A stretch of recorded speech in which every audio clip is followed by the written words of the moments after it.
அதிகாலை 4 மணி. சேவல் பயங்கரமாக கூவுகிறது. அம்மா, அப்பையும் விடிய காலை இப்படி கத்தி ஊரே எழுப்புறாரு. அவருக்கு என்ன தூக்கமே வராதா? அத நேச்சர் கொடுத்த டியூட்டிடா. ஆனா உங்க அப்பாக்கு ஒரு சின்ன தப்பான கணக்கு. என்னம்மா? ஊரே எழுந்து இவரை தேங்க்ஸ் சொல்லுன்னு நினைச்சு கத்துறாரு.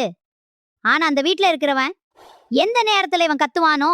முதல்ல இவனை புடிச்சு அடிச்சு குழம்பு வைங்கன்னு ஆர்வால தீட்டிட்டு இருக்கான். அப்போ நாம என்ன பண்ணலாம்? மெதுவா நழுவி அந்த வேப்ப மரத்துக்கு அடியில போயிடுவோம். அப்பாதான் சோஷியல் சர்வீஸ் பண்றால பண்ணட்டும். சரி அம்மா. அம்மா, அப்பாவை அப்படியே விட்டுட்டு போனா பாவம் இல்லையா?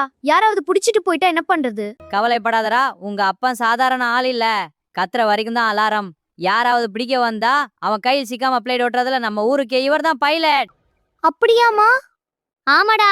போன வாரம் கூட அந்த வீட்டுக்காரன் துரத்துனா இவர் ஜிவுனு பறந்து பக்கத்து வீட்டு மொட்டை மாடியில லேண்ட் ஆகிட்டாரு.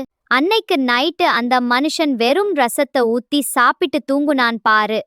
அதான் உங்க அப்பாவோட கெத்து. சூப்பர்மா. அப்போ நானும் பெருசாகி அப்பாவை போலவே பைலட் ஆவேன். கண்டிப்பா ஆவடா. ஆனா அதுக்கு முன்னாடி அந்த ஓரமா இருக்கிற மண்புழுவை மெதுவா போய் பிடி. பைலட் ஆகணும்னா முதல்ல கிரவுண்ட்ல பிராக்டிஸ் முக்கியம். இருவரும் சிரித்துக்கொண்டே இறக்கையை அசைத்து குப்பை மேட்டை நோக்கி ஓடுகின்றனர்.